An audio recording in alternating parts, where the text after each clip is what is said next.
speaker na lang ang umubutan, tayo nakatayo na. Oh, yan. Yan. Speaker na lang ang umubutan.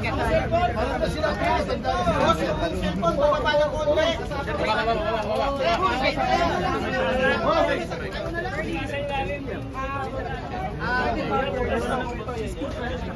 Ako, napagyo na lang.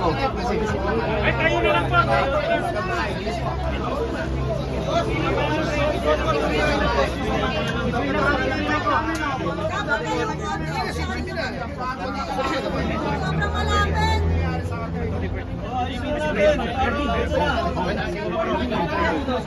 Kapag nila natin yung mic, pag remove tayo, yan natin mga cameraman.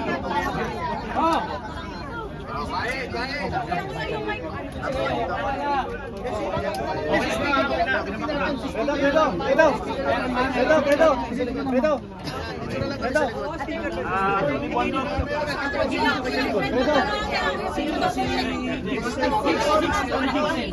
Pero, ocho bote.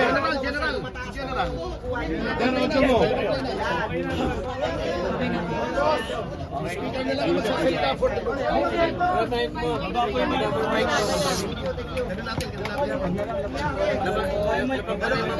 General, dali yung update.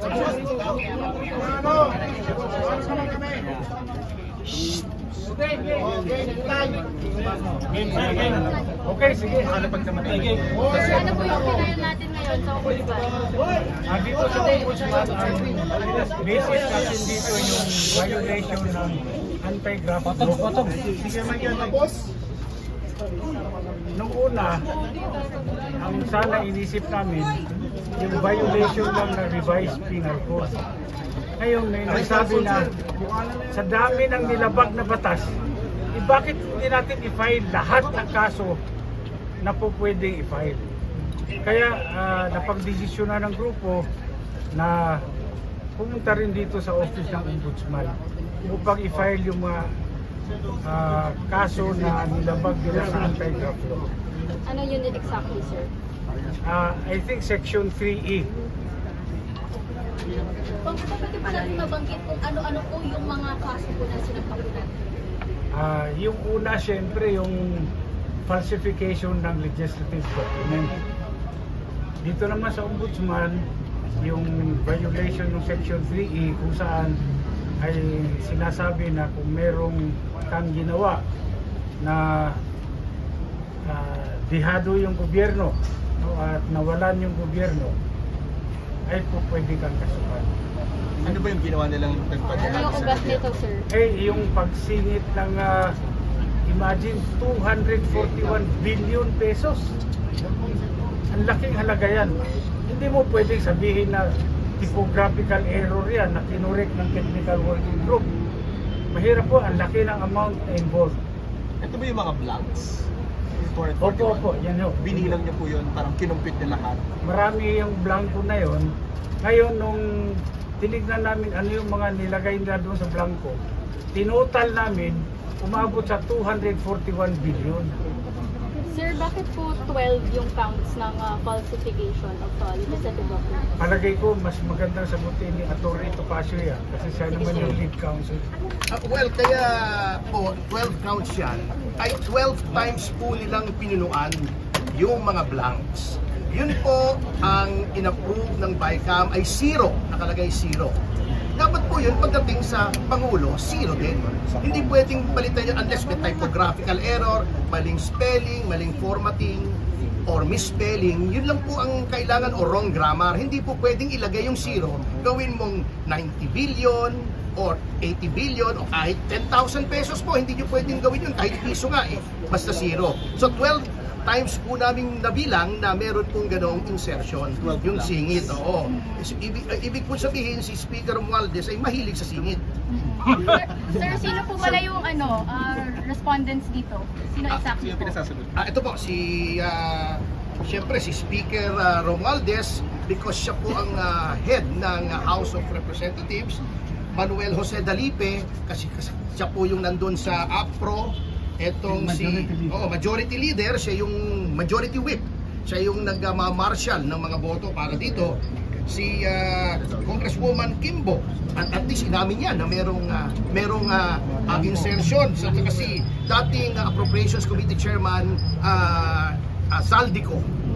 At saka may mga kasama po dyan na hindi pa namin na-identify na palagay namin ay kasama sa technical working group acting under the instructions of the named respondents. So, Yung mga staff? sir, Opo, Sasama opo, sa syempre, reklamo? opo.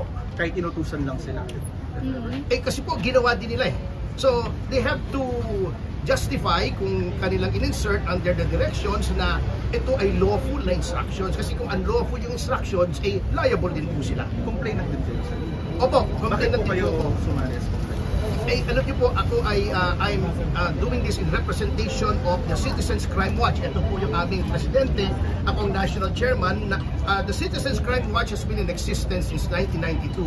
At talagang pakialamero po kami. Basta may nakikita kaming palagay namin ay may graft and corruption, ay pinafile po namin. Kami po ang nag-file sa Dingbaksya kay now Congressman then Secretary Garin na ngayon ay nililitis na sa Sandigan Bayan. Kami po ang nag-file doon kay Commissioner Guanzon ng GRAP na ngayon po ay nililitis na sa RTC Bulacan. At marami pa po kaming ibang na-file po rito, yung sa SAP 44 against former President Aquino, at kami rin po yung nag-file. So, hindi po ito politiko, hindi po ito politika. Ito talaga ay aming advocacy sa Citizens Crime Watch. Non-partisan po kami. Why include Kimbo, sir? Bakit sinama si Kimbo? Siya nag-admit nun eh, di ba? Opo, alam na pala niyang may insertions, dapat kumilo siya para hindi ito ang i-transmit as an enrolled bill. Dapat binalik yan sa BICAM kung lalagyan ng insertions. Attorney, bakit graph lang? 241 billion pesos ang pinag-uusapan. Draft po at saka falsification. Kasi yun po ang aming evaluation. Na ito po ang krimen na nagawa. May administrative case din ba na kasama dun sa complaint? Implied naman po yun pagka-ombudsman na we are invoking both the criminal and administrative jurisdictions of the Office of the Ombudsman. Malawak po ang kapangyarihan ng Ombudsman pagdating po sa graft and corruption. So, ano yung prayer niyo, sir? O, ano yung prayer niyo na mangyari? Well, sa ito pong classification ay up to 6 years imprisonment. Yun pong sa graft ay depende po sa mapapatunayang value ng perwisyo sa pamahalaan. Sa administrative po, pwedeng suspension, pwedeng dismissal from the service, pwede ring kung convicted, perpetual absolute disqualification. Kung Alvarez, baka may magsabing politika lang. Anong magiging sagot? Well, karamihan pag wala nang nasabing iba, sasabihin talaga politika lang ito. Lahat naman ang nangyayari, politika talaga, di ba? Parte ng politika yan. So sa akin naman, ang kawawa dito, yung mga empleyado na napag-utusan. Well, siguro pwede naman nilang depensa, magsabi lang sila ng totoo. Paano talaga yung nangyayari? Sir, kasi yung iba tinatanong yung timing ng pag-file mo. Kasi kaka-impeach nga lang kay VP Sara Duterte. So kaya ganun yung mga implications nila. Alam nyo, yung sinasabi nilang timing, wala namang timing yung criminal case eh. Kung gumawa ka ng krimen, yun ang timing. Gumawa ka ng krimen, alangan namang i-file mo yan sa susunod na taon. I-file mo yan sa nakaraang taon. Hindi pwede. Ginawa nila yan recently, kaya kinakailangan aksyonan kaagad natin. Pero may kinalaman ba ito sa pag-impeach ng Kamara kay VP Sara? Wala, magkahiwala yan. Kasi iba naman yung impeachment, ibang usapin yun. At ito, criminal case ito, ibang usapan dito. Tugante, parang gano'n sa Or pag-impeach. diversionary tactic daw, Hindi, sir. teka. Yung sinasabi nilang diversionary tactic, at tingnan nyo ito. Sino nag-divert? Alin ang nauna? Di ba yung press conference ni dating Pangulong Duterte at ni Congressman Ungab, doon nila pinaputok na maraming blanco yung BICAM report. Ngayon, ayaw nilang pag-usapan yan dahil sigurado swak na swak sila sa yung kaso. Kaya sila ang gumawa ng diversionary tactic. Gumawa sila ng issue na matatabunan itong iskandalo sa budget ng 2025. Kinonsult nyo ba si dating Pangulong Duterte dito sa pag-file nyo ng reklamo? Hindi nga kami nagkausap, hindi kami nagkita dahil from Tagum City, dumiretso na ako dito sa Manila. para i-file yung kaso. Speaker, with your kind permission, pwede ko pang dagdagan? Yung sinasabi nilang timing, actually, matagal na po namin itong pinag-iisipan. Kaya lang po, komplikado ang kaso. So, pinag-aralan pa po namin ito, kaya ngayon lang po namin ginawa. Kasi hindi naman po kami katulad ng ibang miyembro ng Quadcom na kumikilos na hindi nag-iisip. Pinag-isipan po namin itong mabuti. Kay Congressman Alvarez, sir, now na na-file na ho ninyo itong complaints ninyo, anong inaasahan ho ninyo na pagtugon dito ng anti-graft ban? Kami naman, gusto lang namin patas yung laban on the merits. Tingnan nila yung reklamo namin. Kung may merits naman, ay pwedeng isampas sa Sandigan Bayan. Kung walang merits, edi i-dismiss. Walang problema yon. Basta decision on the merits. Sir, nakausap niyo na ba si former President Duterte tungkol sa impeachment ni VP Sara? Hindi pa po. Sir, bakit puro members of the House lang po yung response? What was the Senate? Nandun yung krimen na nangyari. Sir, Sa Senate. bycam sir yun eh. Sa Senado, siguro naman kung Office of the Ombudsman, pwede naman silang magpatawag kung sino sa Senado. Dahil alam niyo po, dito lang sa House of Representatives, matagal na kaming sumulat, nag-request kami ng kopya, official copy ng enrolled bill. Hanggang ngayon, tinatago nila, hindi nila binibigay sa amin. Pero kung nasa House Library na po yung enrolled bill, yung ratified bill, pati yung GAE, publicly available po siya pag-check. Pati-check ko sa aking yung chief of staff ko, dahil yung sulat namin, hindi nila sinagot. Nag-request kami. Thank you. Sir, thank you. Balik kasi sa House. Nag-originate kasi sa House. Kasi all appropriations here. Criminal na pag-impeachment. Ito rin yan. Isa pa naman po. Attorney Jimmy.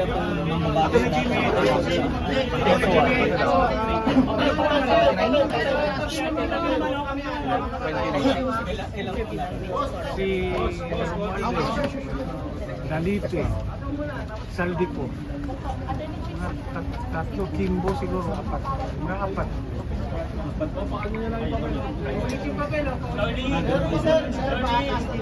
May John Doe, tsaka Jane Doe. Pati yung mga technical staff. Ilan po lahat? Kasi baka sabihin nila, sumunod na sila doon sa... Hindi, yun ang magiging depensa nila pag tinatawag sila ng ombudsman. Marami yan. Technical working group, marami yan. Nasa kayo, sir? Nagboto ka ng... Nasa probinsya. Pero ano oras nung nalaman na may nagkakaroon ng pinumapel? Anong oras? Nalaman niyo ba na nagkakaroon?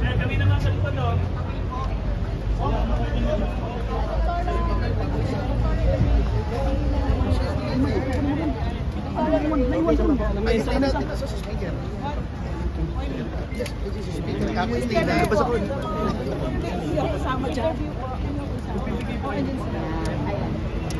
Stay na natin sa speaker. Ako na po natawag.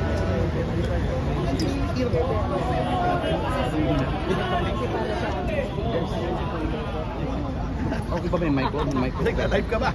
Live to. Ang si Atty. Jimmy.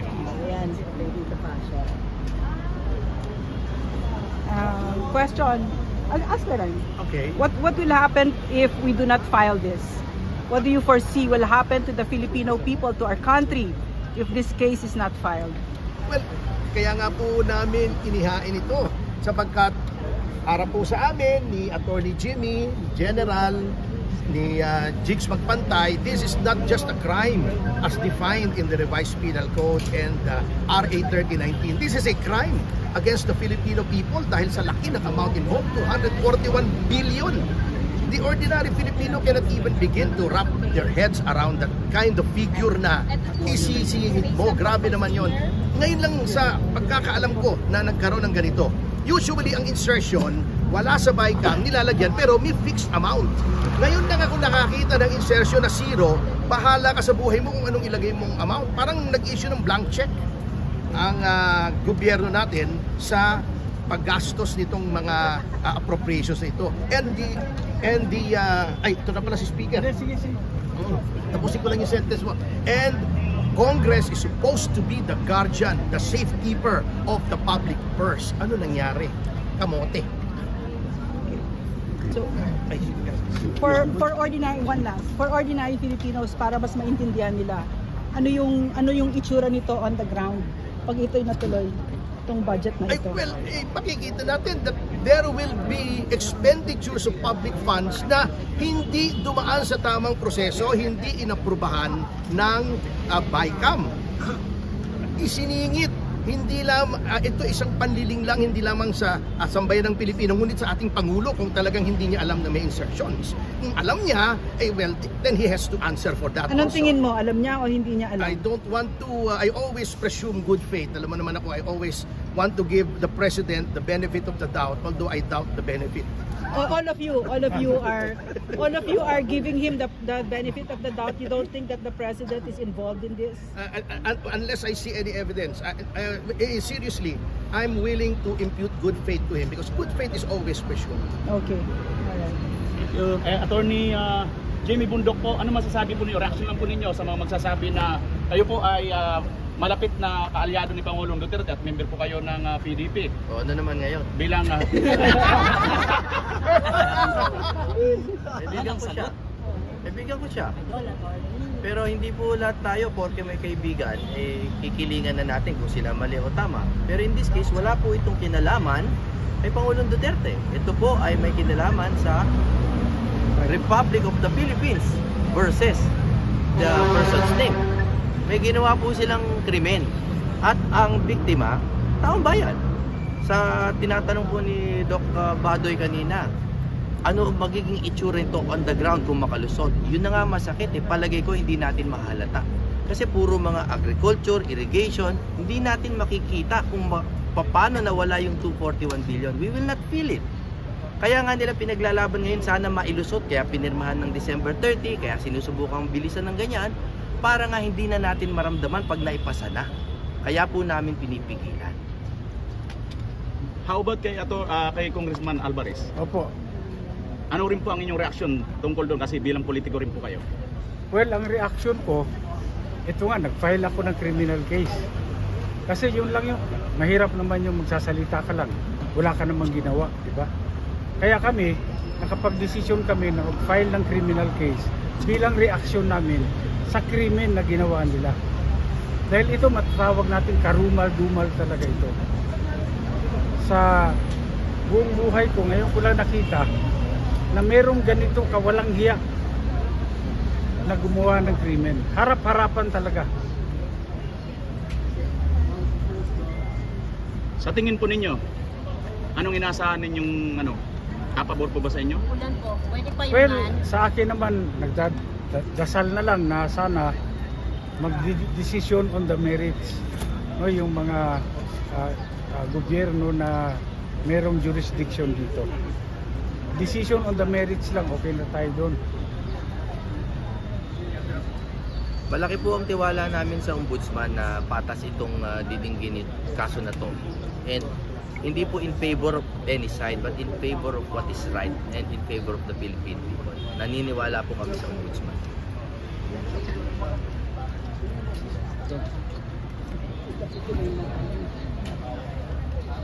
Guzman, tanong. Pero for the record ulit, ano po yung mga sinampan yung kaso? Asa si Attorney Topacio? Very briefly, ito falsification of legislative documents. Dahil nga yung mga blanco, nagkaroon ng laman. Article 170 sa Revised Penal Code. Tapos, nung inaral pa namin, nakita namin na may violations ng RA 3019. No? Yung anti-graft natin na law.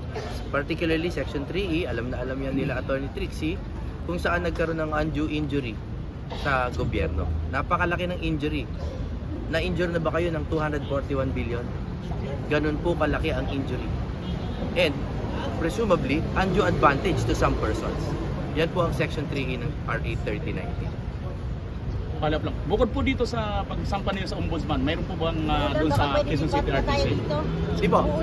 Nung una po kasi ang balak namin mag-file sa prosecutor's office, Pero since meron pong concurrent jurisdiction ng ombudsman at what they call primary jurisdiction na kasi may 3019 na, no? 3019 na minabuti na po namin to give due respect to the office of the ombudsman dahil talaga namang this falls squarely under their jurisdiction. Last question. Okay. Last question. Wala na? Maraming salamat po. Maraming salamat. Attorney. Payo kayo baka dumami. Okay po. Thank you. Ayan po. Thank you. Salamat. Iba po masisiyakan. Hello, attorney. Ihawak ko pa yung